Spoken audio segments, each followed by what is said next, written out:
Presentato stamani il programma delle iniziative in occasione di Agrigento Capitale della Cultura 2025, il primo appuntamento è per giorno 26, con un ensemble musicale. L'Infopoint di Porta di Ponte sarà pronto entro questo mese di aprile, a comunicarlo è il Parco Archeologico. L'ex presidente della Fondazione Oristiade di Gibellina, onorevole Pumiglia, dice la sua sul disimpegno della stessa alle iniziative culturali presso le fabbriche chiaramontane di Agrigento. Nota polemica della consigliera comunale Zicari verso l'amministrazione comunale: prima di andare via faccia 3 cose importanti per la città. I 3 consiglieri comunali di Naro giurano dopo la riammissione del TAR, tra questi anche Gera Destro. Continuano le manifestazioni a Grotte per la Settimana Santa, ieri la rievocazione del tradimento di Gesù. Sono 400 le partite disputate con la Fortitudo dal capitano Albano Chiaristella, che vince contro il Fidenza. Il campionato di Serie D Gironi viene anticipato a giovedì per le manifestazioni pasquali. I migliori gol della scorsa domenica.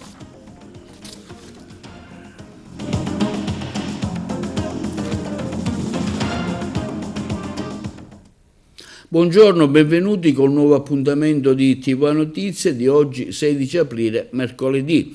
Presentati stamani i progetti di Agrigento Capitale della Cultura 2025 nel corso di una conferenza stampa che si è svolta nel Teatro Pirandello. Il primo partirà il prossimo 26 aprile con un ensemble musicale di 3 giorni, il nostro servizio.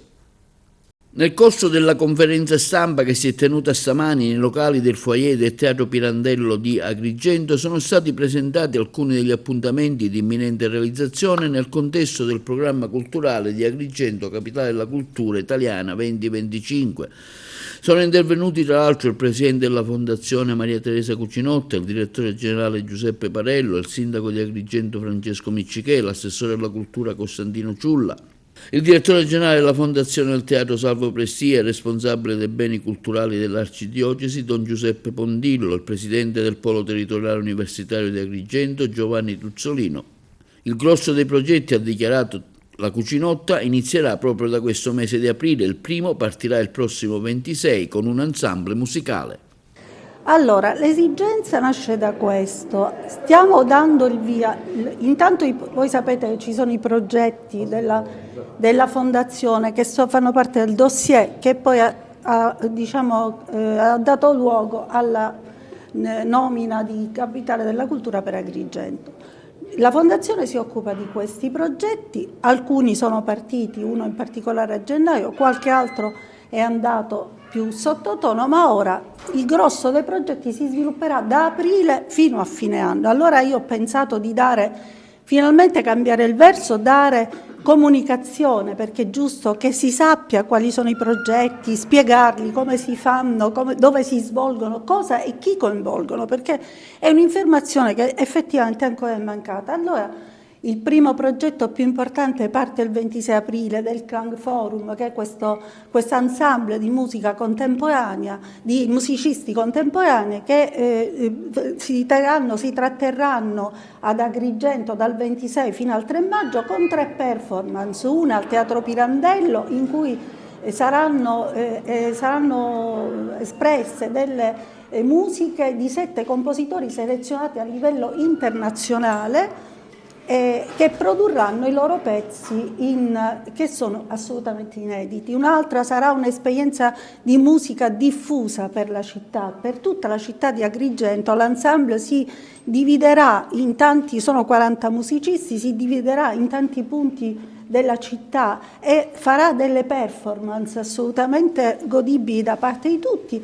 E l'ultimo giorno, che sarà il cosiddetto simposium, si terrà al Teatro Efebo, che prevederà una sorta di musica per 7 ore completa di degustazioni e ripercorrendo quelli che erano gli antichi riti della musica e delle degustazioni. Guarda, le potenzialità sono tutte in nuce, ma hanno bisogno solo di essere messe a terra, come si dice, da un punto di vista gestionale ed amministrativo. e condivise con il territorio. La dottoressa Cucinotta ha fatto un lavoro eccezionale, sta continuando a farlo nella strutturazione della fondazione, e quindi diciamo, il mio arrivo, intanto sono naturalmente onorato dell'incarico, ovviamente sento il peso della responsabilità, però io penso che ci siano le condizioni per poter da qua in poi iniziare un lavoro efficace e che coinvolga quanti più possibile enti territoriali, associazioni che hanno interesse a far sì che Agrigento Capitale diventi un'opportunità per tutti. Come d'altronde diciamo, è la cifra che caratterizza la fondazione stessa, che è una fondazione di partecipazione. Saranno completati entro il mese di aprile i lavori di manutenzione straordinaria, adeguamento dei locali che ospiteranno il nuovo Infopoint cittadino a Porta di Ponte, il servizio. Saranno completati entro il mese di aprile i lavori di manutenzione straordinaria e adeguamento dei locali che ospiteranno il nuovo Infopoint cittadino a Porta di Ponte. La struttura è stata consegnata al Parco archeologico e paesaggistico della Valle dei Templi dal Comune di Agrigento, che ne è il possessore, a metà marzo scorso. I lavori sono stati realizzati dall'ente regionale in convenzione con il municipio di Agrigento, con l'utilizzo delle somme provenienti dai ticket d'ingresso alle aree archeologiche che per legge devono essere riconosciute ai comuni in cui queste ricadono. Gli interventi consentiranno così il recupero del bene in parte abbandonato da tempo, doteranno lo stesso di 2 servizi igienici e potranno restituire alla collettività una struttura che fornirà un servizio di infopoint turistico fino a fine anno attraverso la società Coop Culture, cui il parco ne ha affidato la gestione. Entro l'estate, comunica l'ente parco, saranno terminati i lavori di realizzazione dei nuovi bagni pubblici in piazzale Fratelli Rosselli, anche questi realizzati dal parco in convenzione con il comune di Agrigento. E la Fondazione Orestiadi di Gibellina si è disimpegnata dalla partecipazione alle iniziative culturali alle fabbriche chiaramontane di Agrigento, cui era stato siglato a suo tempo un protocollo d'intesa con l'ente parco della Valle.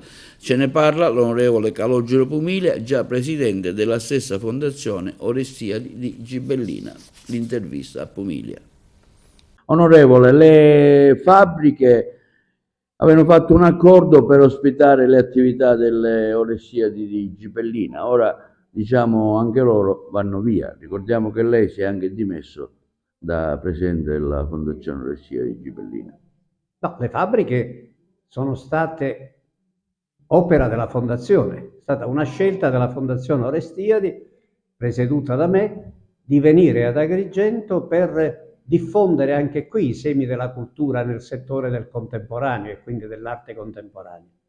E abbiamo fatto per poco più di un anno una serie di attività in collaborazione con l'ente parco per mettere insieme la straordinaria offerta culturale della Valle con l'offerta culturale nell'arte contemporanea collocata al centro della città.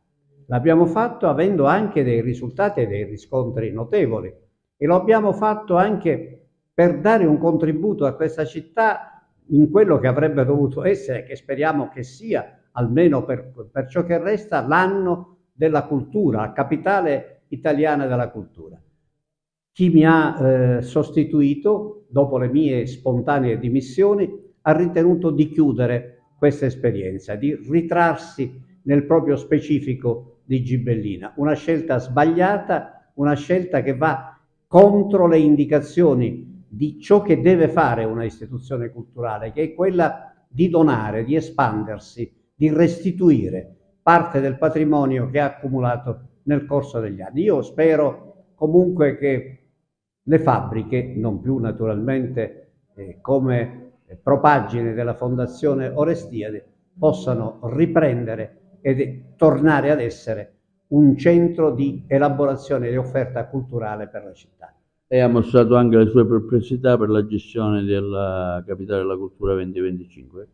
Beh, e chi non ha perplessità? Io più che perplessità ho mostrato lo sdegno l'imbarazzo per come questa vicenda è stata gestita nel corso di questo tempo, per gli sprechi di tempo che sono stati fatti, per gli errori, per la mancanza di una visione, per avere scambiato Capitale della Cultura come un'occasione di potere da spartire tra i partiti che governano questa città, per l'incapacità dell'amministrazione comunale di essere protagonista nel coinvolgimento della città, delle istituzioni culturali, dei singoli artisti agrigentini, per avere individuato alcuni comuni da coinvolgere e poi averli completamente abbandonato, per avere fatto una fondazione nella quale sono state inserite ottime persone, ma naturalmente che non hanno poco a che vedere con la cultura, per non avere fatto i regolamenti per realizzare la fondazione di partecipazione,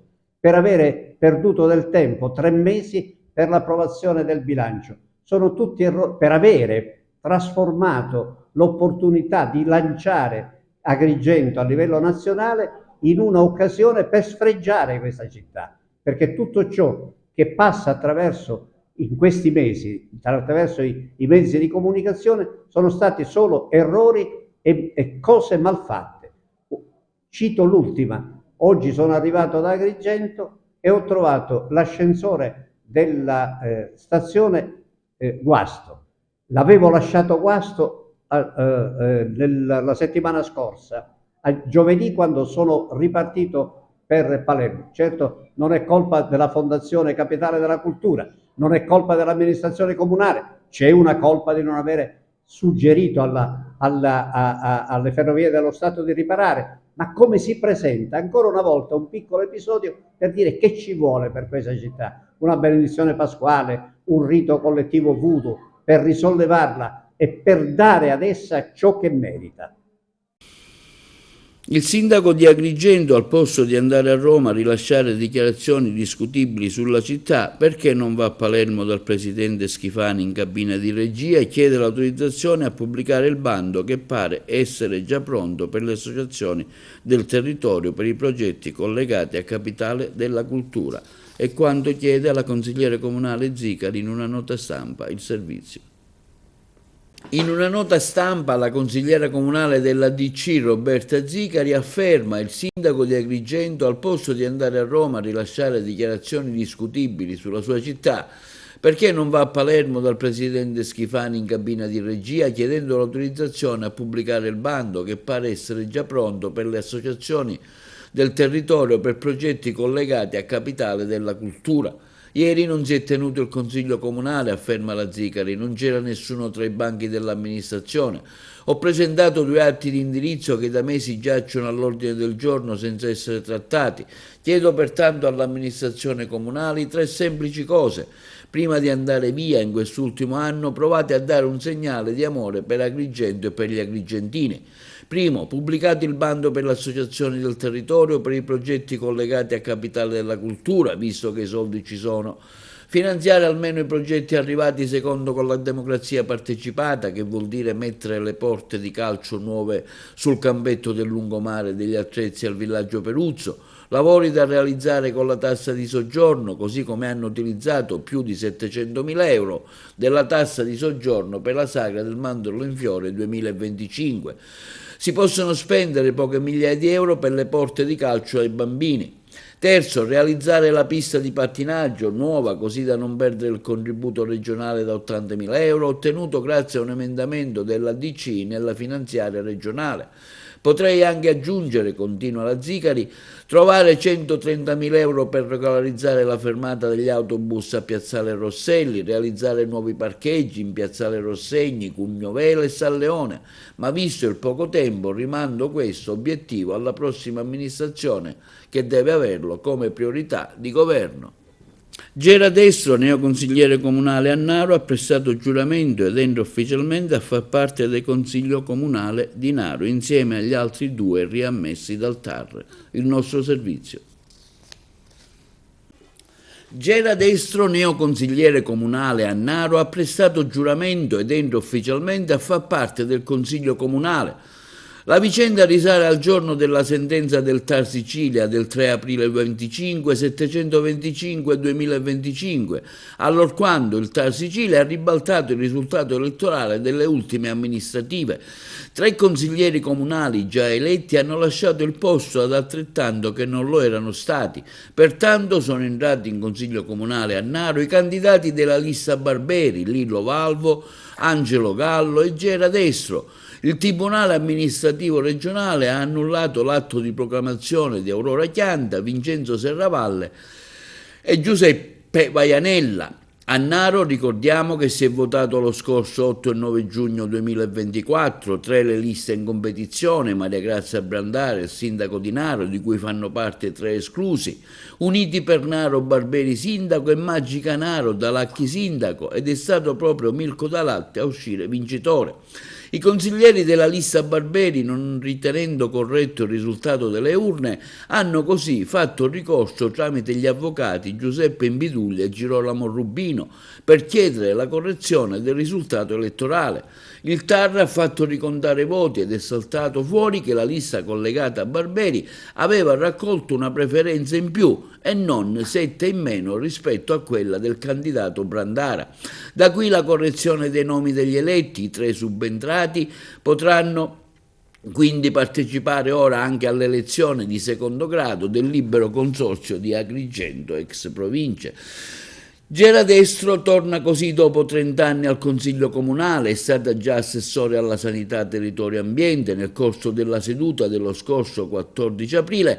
Tra i punti all'ordine del giorno del Consiglio Comunale anche la nomina della Commissione elettorale comunale, di cui la neoconsigliere Gera Destro è stata la più votata. Attualmente Gera Destro è indipendente in seno al civico consesso narese da ogni gruppo politico e il gruppo dei 3 consiglieri neoeletti si è dichiarato all'opposizione dell'attuale maggioranza. Gera Destro continuerà così a fare la sua battaglia politica e sociale per la gente di Naro che l'ha votata.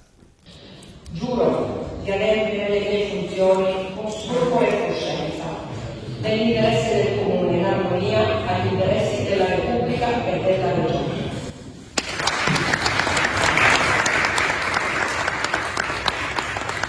E continuano le manifestazioni della Santa Pasqua a Grotte. Ieri, 15 aprile, la rievocazione storica del tradimento di Giuda nel centro storico. Pastore, ad ascoltarmi chiedo un solo momento. Chi sei? Parla, che provo al cuore. frena meschino il pianto. Oggi vedrai stretto, fra più ritorte il tuo maestro. Di sua morte d'affilo, sarà tomba, la croce al mago in filo. E come non... È facile. Seguino norme mie. Per sconosciute e solitarie vie. Ma poi del traditore io mi vergogno. L'abito vile, la povertà, la fame mi costringono, pastore, il premio a domandare del mio sudore. Sì, non dubitare. Ogni fatica premio esige e il prometto. Ma prima consegna il lazzarello legato. Indi per tua mercede 30 denari avrai del nostro argento. Se tanto mi prometti, io sono contento. Mi sanno, il sommo luce fa che segua costui. Cauta alla preda e sollecito parta. Accodio cuore! Già vedo prigioniero in mezzo a 1000 spade! Esporrò la mia vita e mio l'impegno che mora in croce il seduttore indegno. Io veggio in buon affettato amore che vi trasporta. Questo e voi narrate con belle idee sognate, benefici e portenti, son fantasie dei sensi. Abbaglia l'uomo, vostra mente confonde il suo magico prato e cerca di placarmi e in finché io mora, a lui sarò nemico e chi lo onora valle con spietato. Questa sera abbiamo fatto la rappresentazione del tradimento di Giuda, da una scena di partenza dove Giuda incontra il sacro sacerdote Caifa e gli spiega di essere seguace di Gesù, con a proseguire anche tutte le scene dove giudei e i soldati romani. Io sono Giuda. Sicuramente è stato particolarmente emozionante. Per me era il primo anno, stancante, è da dire che è stancante, però è un'esperienza molto bella, sia da vedere, immagino, ma anche da fare. No, per me è il secondo anno, ma è sempre un'emozione unica. Rappresentare la Pasqua nei minimi dettagli quest'anno è stata veramente curata. Molto sentita. Sì, è veramente tanto sentita. Si concluderanno le recite il venerdì, mentre domenica ci sarà l'uscita delle 2 statue per fare l'incontro tra Madonna e Gesù Cristo.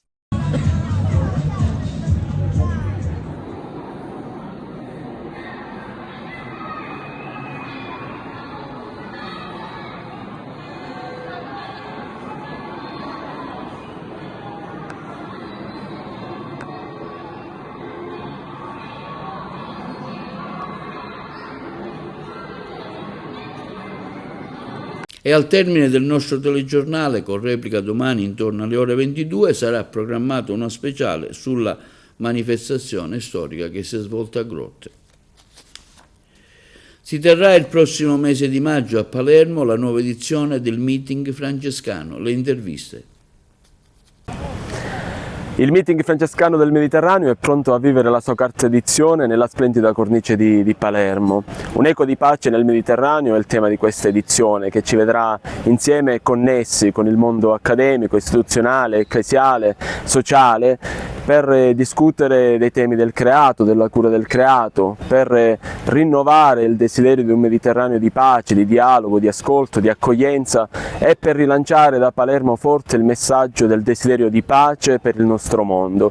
Saranno 3 giorni intensi, ricchi di forum, di dibattiti, di workshop, di lavoro comune, in una cornice che ci vedrà insieme fare festa, vivere l'esperienza dell'accoglienza tra i popoli, contaminarci delle buone alleanze, di alleanze generative che ci vedranno insieme appunto rilanciare questo messaggio di speranza. Ecco, vogliamo che da Palermo giunga forte il grido al mondo intero, vogliamo creare spazi di fraternità, spazi di dialogo, vogliamo appunto che Palermo possa essere segno di questo nuovo umanesimo in cui ciascuno possa riconoscersi fratello e sorella. Non mancheranno appunto momenti di festa, di fraternità, opportunità culturali. Sarà una grande kermesse che ci vedrà insieme a vivere questi 3 giorni ricchi di fraternità e di speranza. Quest'anno il meeting francescano del Mediterraneo lo vivremo a Palermo. E vorrei dire a tutti che è l'invito di Francesco d'Assisi, non lo dimentichiamo, perché anche oggi lui vuole che noi possiamo essere un eco di una famiglia umana che abita la terra come giardino fertile e soprattutto come luogo di incontri, di fraternità, certamente non un campo di battaglia, per cui Francesco ancora una volta vuole suscitare in noi quella parola che è al cuore del Vangelo: pace, fraternità. E allora è chiaro che lo vivremo insieme. Io sono ben contento come Vescovo di Palermo di poter ospitare il meeting a Palermo, e per questo vi aspetto, saremo numerosi e verremo con tutta l'energia di una gioia interiore che riesce ancora a suscitare in noi fratello Francesco. Il gruppo folcloristico agrigentino del Val d'Akragas conquista la comunità italo-americana. Un primo momento di spettacolo si è svolto presso il Cardella Center al Queens, con un ricordo dedicato a Nino Bellomo, scomparso qualche giorno addietro. La compagnia siciliana ha successivamente incontrato il console generale Fabrizio Di Michele nella sua residenza di Park Avenue, a 2 passi dalla Quinta Strada, per offrire un frammento di spettacolo e confrontarsi sulle diverse tematiche tematiche migratorie dell'ultimo secolo. Altro importante appuntamento si è svolto presso la Columbus Citizen Foundation, che organizza la parata del Columbus Day, e lì la compagnia ha realizzato lo spettacolo del caos dirigenti a New York con i viaggi di Luigi Pirandello. È stata davvero incisiva l'opportunità per i ragazzi poter comprendere il significato del turismo, delle radici, incontrando alcuni importanti imprenditori e rappresentanti di associazioni italo-americane arrivate all'inizio del secolo. Un pomeriggio di spiritualità, arte e riflessione ha riunito medici e famiglie a Villa Magnesi in vista della Pasqua a Palermo. L'incontro, il piacere di stare insieme, promosso dall'Associazione Medici Cattolici Italiani. Le interviste. Questo camice con la scritta Medico dei Popoli è stato da me portato uno degli ultimi giorni proprio a Biagio Conte, che allora non volle essere fotografato ma accettò commuovendosi questo camice. Oggi mi è sembrato giusto conferirlo pure come segnale di attenzione a tanti colleghi che lavorano e che continuano a lavorare presso la missione Speranza e Carità, ma anche ad altri colleghi che pur non lavorando in quella che è la fondazione, chiamiamola la struttura organizzata e voluta da Biagio Conte, ma lavorano con particolare attenzione verso gli ultimi. Quindi è un segnale che l'Ordine vuole dare ai colleghi che fanno anche qualcos'altro. C'è bisogno di speranza sia per il medico che per il malato, sia la speranza anche della malattia. Il tema della speranza è quello che ci fa andare avanti. Un messaggio per questa Pasqua di auguri? Ma guarda, per quanto riguarda me, per quanto riguarda la nostra categoria professionale, sicuramente riscoprire essere medico nella sua totalità. A proposito di quello che Michelangelo dipinge nella Cappella Sistina, nella volta della Cappella Sistina della serpe che avvolge la pertica in bronzo e chiede agli israeliti chi si fida, è Dio che lo dice a Mosè e ti dirà al popolo, chi si fida del serpente avvolta la pertica avrà salva la vita, anche se è stato morso dai serpenti velenosi, chi non si fida la perderà. Ma per Dio la serpe avvolta attorno alla pertica è Cristo. Quindi nel momento in cui attraverso i conventi, gli ospedali eccetera viene fuori la figura del medico, il medico è Cristo, perché le persone che guardano al medico avranno salvato la vita, perché è il medico che mette le sue competenze al servizio dell'ammalato. Chi non crederà praticamente la vita la perderà. Ecco perché abbiamo fatto questa cosa oggi all'Ordine dei Medici, da un lato per far comprendere, come dire, il dramma del Venerdì Santo e la speranza al momento della resurrezione, ma poi anche nel caduceo, nel simboli dei medici, dei farmacisti, dei veterinari, eccetera, di tutti quelli del mondo della sanità c'è sempre la croce e la motivazione è questa, perché Cristo è medico ed è farmacista. È medico perché prescrive l'Eucaristia, quello di cui l'uomo ha bisogno per salvarsi la vita, ed è farmacista perché è il farmacista che dà la medicina, che è proprio l'Eucaristia. Linea alla regia per la pubblicità. Un percorso tra pubblico e privato del Presidente della Regione Siciliana che cambiò un'epoca. A Villa Zito a Palermo, inaugurata la mostra Il sogno spezzato, l'orizzonte politico e familiare di Piersanti Mattarella, realizzata dalla Fondazione Sicilia. Ce ne parlano i colleghi di Palermo. Quasi 200 fotografie, la maggior parte delle quali inedite, che ritraggono il presidente della regione siciliana Piersanti Mattarella, ucciso il 6 gennaio 1980 per celebrare il 90° compleanno del politico dalle carte in regola. Le fotografie esposte sono state selezionate dagli album della famiglia, ripercorrono nel tempo la formazione di Mattarella, il suo ingresso in politica, la sua ascesa al vertice del governo regionale e la sua carriera politica, ma anche la sua dimensione umana e familiare, attraverso immagini immagini che lo ritraggono con il padre, la madre, i fratelli, la moglie, i figli e gli amici che gli sono stati accanto durante tutto il suo percorso. Esposti anche oggetti personali, amorevolmente custoditi dalla vedova di Piersanti Mattarella, Irma Chiazzese. La mostra a ingresso gratuito è stata realizzata nell'ottica del recupero della memoria dell'operato politico di Piersanti Mattarella e della sua visione della Sicilia estremamente moderna e attuale.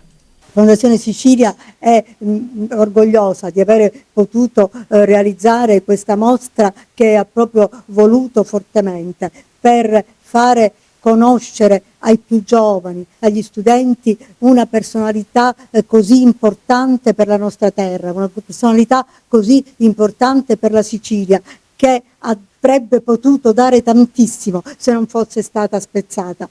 E questa mostra vuole presentare la vita dell'uomo, non sulla fine, il dramma, ma vuole rappresentare proprio la sua vita familiare, il suo vissuto attraverso tutte queste immagini, queste fotografie che vengono dall'archivio della famiglia e che appunto tracciano un percorso storico per la nostra Sicilia. Abbiamo dovuto necessariamente fare una selezione perché l'obiettivo fondamentale era quello di ricostruire la figura di Piersanti Mattarella a 360 gradi, sia la figura del politico di altissimo profilo con una visione modernissima dell'amministrazione dell'isola, sia la figura umana, un uomo straordinario, un marito straordinario, un padre straordinario, quindi un personaggio che ha dato pur nella sua breve vita moltissimo a quest'isola e che ancora avrebbe potuto dare. Ascoltando i suoi discorsi di allora,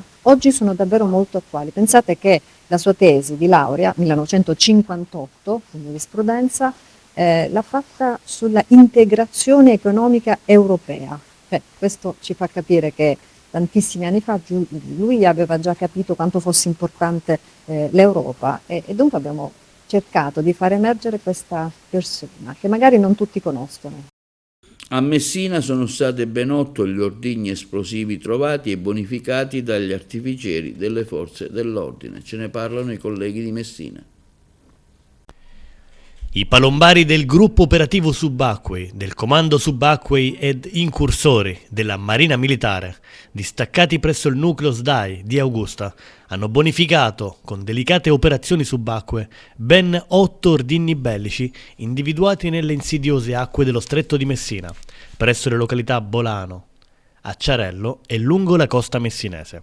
La segnalazione della presenza di ordigni è stata comunicata da una ditta di lavori subacquei impegnata nelle indagini preventive nell'ambito del progetto Bolano Annunziata, un'opera di approvvigionamento energetico che collegherà Messina e Reggio Calabria. Su incarico delle prefetture di Messina e Reggio Calabria, i palombari della Marina Militare hanno elaborato un piano per la bonifica degli ordigni, localizzati a profondità comprese tra i 35 e i 40 metri.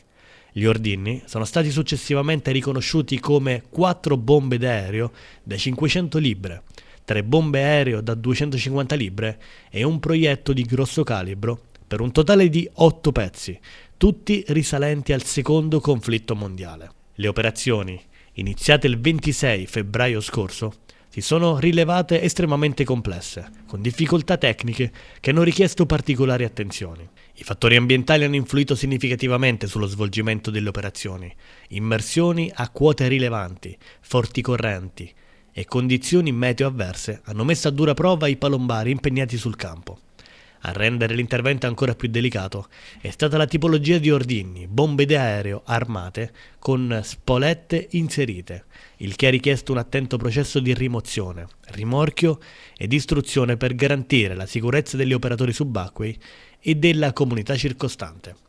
Ogni fase della bonifica è stata attentamente pianificata attraverso un coordinamento efficace che ha visto il coinvolgimento del personale delle capitanerie di porto e del reparto navale della Guardia di Finanza di Messina e Reggio Calabria. L'eliminazione dei residuati bellici consentirà la posa in sicurezza dei cavi subacquei del nuovo elettrodotto, che aumenterà la capacità di interconnessione tra la Sicilia e il continente fino a 2000 MW, contribuendo allo sviluppo e all'integrazione delle fonti rinnovabili nel sud Italia.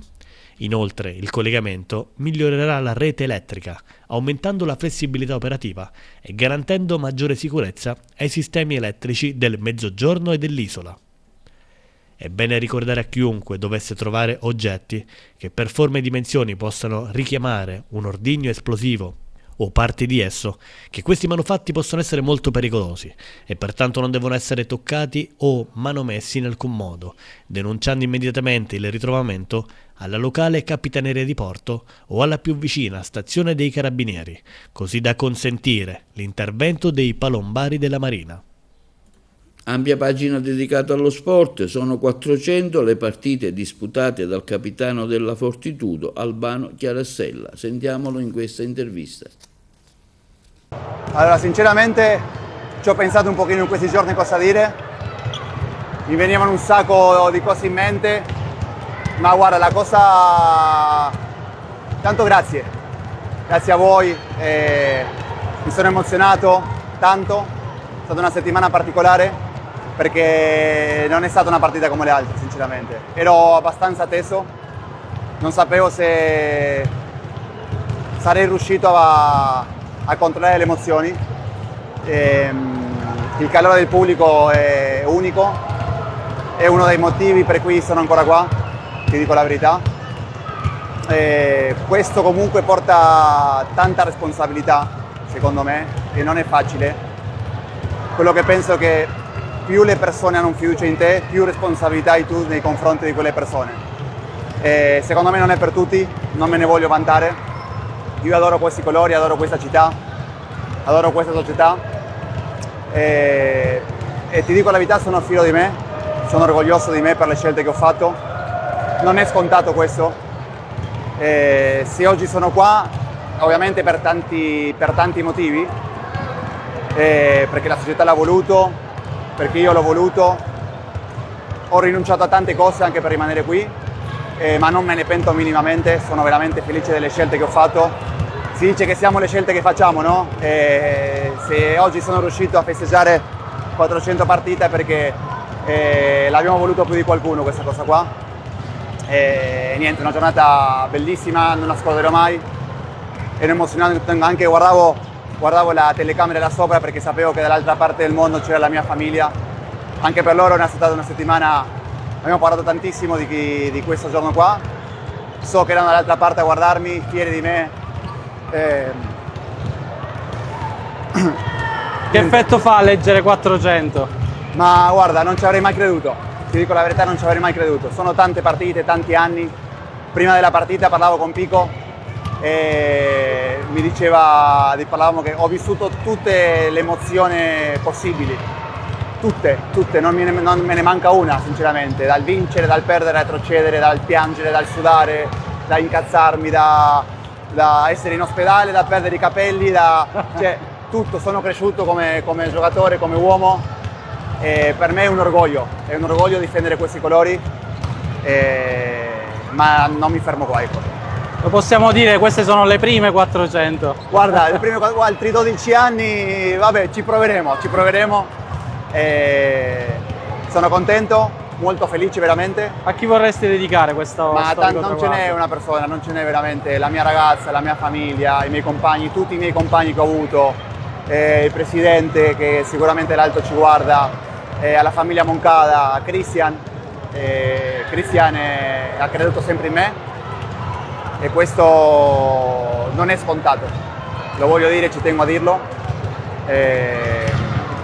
Lui ha sempre voluto che io rimanessi qua, ha sempre spinto, lasciandomi comunque libero di scegliere tranquillamente, ma io lo percepivo che lui voleva che io rimanessi sempre qui ad Agrigento. Si anticipa giovedì il turno di Serie D, Girone I, gli impegni del Castrum Favara e del Licata Calcio. Ce ne parla meglio il collega Carmelo Lentini. Si gioca questo giovedì 17 aprile l'anticipo della 32esima giornata di Serie D Girone I. in quanto domenica e Pasqua verrà osservato un turno di sosta. Il Castrum Favara torna al Giovanni Brucoleri dopo la sconfitta patita a Scafati per 3-1 ed ospita il Ragusa. Inutile sottolineare che occorre tornare alla vittoria per incamerare 3 punti importantissimi per la propria classifica. Difficile invece la trasferta per Licata di Pippo Romano. Dopo la sconfitta interna con il Paternò, adesso se vuole evitare i play-out deve necessariamente fare punti a Sambiase. Ritornando alla gara del Castrum Favara, a causa della gradinata chiusa, si deve scontare infatti un turno di squalifica inflitto dal giudice sportivo. La capienza dello stadio sarà limitata solo ai posti della tribuna. Questo match si giocherà regolarmente a partire dalle ore 15, ma vediamo un po' chi sono gli arbitri di queste 2 partite che interessano direttamente le squadre agrigentine. Castrum Favara Ragusa verrà arbitrata dal signor Vincenzo Oristanio di Perugia, Sambiase Licata invece dal signor Antonio Spera di Barletta. Queste sono invece le altre gare in programma, sempre questo giovedì 17 aprile a partire dalle ore 15. Locri Regina, Nissa Enna, Pompei Città del Cireale, San Cataldese Città di Sant'Agata, Scafatese Nuova Igea Virtus, Siracusa Paternò. Turno di riposo invece per la Vibonese.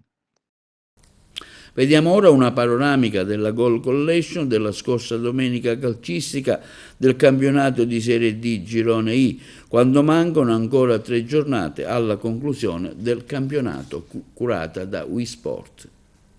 Si infiamma la lotta al vertice quando mancano 3 giornate alla conclusione del girone I di Serie D. Complice il riposo osservato dal Siracusa, la Regina si rifà sotto, accorciando il suo distacco ad una sola lunghezza. Al Granillo finisce 3-1. Battatore di giornata Antonino Ragusa, autore della doppietta che indirizza il match in favore degli Amaranto. Nissa, che dimezza lo svantaggio con Bieto, l'assolo di Renelus chiude i conti sul 3-1 per la Regina, a cui potrebbero però non bastare 3 vittorie nelle prossime 3 partite. Medesimo punteggio nella sfida tra Scafatese e Castrum Favara, canarini che partono forte con la rete di Raffaele Vacca, raddoppio ad opera di Ciro Foggia, siciliani che provano a rientrare in partita con Mudasiru, ma è una rete di Molinaro a chiudere i conti e a fissare il risultato sul 3-1 definitivo. Dal doppio 3-1 in favore di Regina e Scafatese ad un 1-3 che premia la vibonese Corsara al Gaeta di Enna. Alla rete di Alagna risponde quella di Cicirello. Nel quarto d'ora finale l'Enna si lascia però perforare troppo facilmente, concedendo ancora ad Alagna, e a Terranova gol che i 2 bomber rossoblu non si lasciano sfuggire. Fondamentale in chiave salvezza il successo in rimonta della Cireale, Sambiase che passa in vantaggio con Umbaca, Granata che la ribaltano con le reti di Rodio e Petta. Il Sambiase è aritmeticamente ai playoff, la Cireale si toglie fuori almeno temporaneamente dalla zona playout. Sfida thrilling al Dino Liotta tra Licata e Paternò, giallo-blu che partono forte e legittimano con il vantaggio di bianco. Etnei che rimettono il match in parità con Panarello, nei secondi 45 minuti il Licata paga in lucidità, il Paternò più sciolto e libero di testa mette il turbo con Retucci e guida, Licata che prova a rientrare in partita con Tozai ma è troppo tardi. Colpo salvezza assestato dalla nuova Igea Virtus al Dal Contres Barone, i giallorossi fanno loro lo scontro salvezza con la San Cataldese. Le reti entrambe nella ripresa portano la firma di Calafiore, che nel primo tempo aveva pure fallito un calcio di rigore, e Currò. Punti pesanti in ballo anche tra Ragusa e Locri, calabresi che mettono il muso avanti con Ficara, i Blei che la ribaltano con Abercon e Atemai. 1-1 tra Città di Sant'Agata e Pompei, alla rete dei Campani di Rondinella risponde Abate per il definitivo 1-1 che complica ma non pregiudica i piani salvezza dei siciliani. 270 minuti al termine del campionato, tutto è ancora in gioco tra Siracusa e Regina per la vittoria finale, in fondo alla classifica per le sabbie mobili che varranno la retrocessione in eccellenza. Vince la Fortitudo contro la squadra del Fidenza in casa. Ascoltiamo il coach Daniele Quilici al termine della partita, che è finita a 83-75 per la squadra di casa. Sì, siamo partiti dove avevamo detto di poter partire, cioè cattivo approccio a Omegna, siamo partiti con un ottimo approccio. Poi ovviamente il valore di Fidenza, che non è che avesse i nostri punti per sbaglio, è una squadra che ha, al di là della gioventù, ha valore tecnico, fisico, non mollano mai, piano piano un po' hanno ricucito, ma anche perché non siamo riusciti a mantenere lo stesso tipo di intensità che abbiamo, mentale soprattutto, che abbiamo tenuto nei primissimi minuti di partita. Però onestamente, nonostante il pareggio a 44, se non mi sbaglio, a 46, non abbiamo mai perso il filo del discorso. Abbiamo ripreso a giocare, ci siamo ripassati la palla, abbiamo chiuso in difesa, abbiamo dato uno strappetto e poi l'abbiamo gestito. Magari potevamo fare qualcosa di meglio. È anche vero che il vero merito di Fidenza è aver ribaltato questo tipo di partite sempre, quindi vuol dire che anche loro hanno qualcosa in più, e anche per noi uno stimolo per provare a lavorare su delle mancanze. Cioè la consuetudine è che a un minuto dalla fine, sotto di 12, di 10, le partite possono essere lasciate andare, bravi loro a tenerla sempre aperta, anche grazie a un paio di bischerate nostre, essere onesti. Però insomma, ci teniamo questi 2 punti, buon approccio, e ora mancano 2 partite alla fine del regular season. Non posso non chiederti un pensiero sulle 400 presenze di Albano, tra l'altro oggi in doppia cifra, in doppia, quindi... Non credo che la mia opinione sposti più di tanto, ma Albano è in assoluto il giocatore, il professionista migliore che abbiamo allenato, sempre preciso, sempre presente. Poi ovviamente, come tutti, può giocare delle partite migliori e delle partite peggiori, però è uno che si fa sempre trovare pronto. Oggi ha fatto un'ottima partita, ci ha dato una gran mano soprattutto all'inizio a mantenere lucidità, ci ha dato una mano nella partita e secondo me la 400esima l'ha festeggiata in maniera più che degna rispetto alla sua carriera. Ne mancano 2 alla fine della regular season, quanto è importante vincerle entrambe per avere un piazzamento?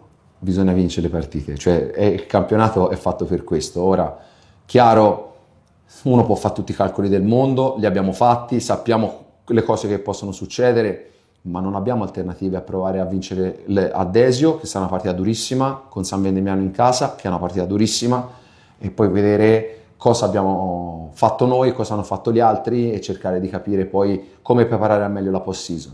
Sicuramente l'atteggiamento che abbiamo messo oggi nelle ultime partite in casa è di livello per provare a fare anche strada nella post-season.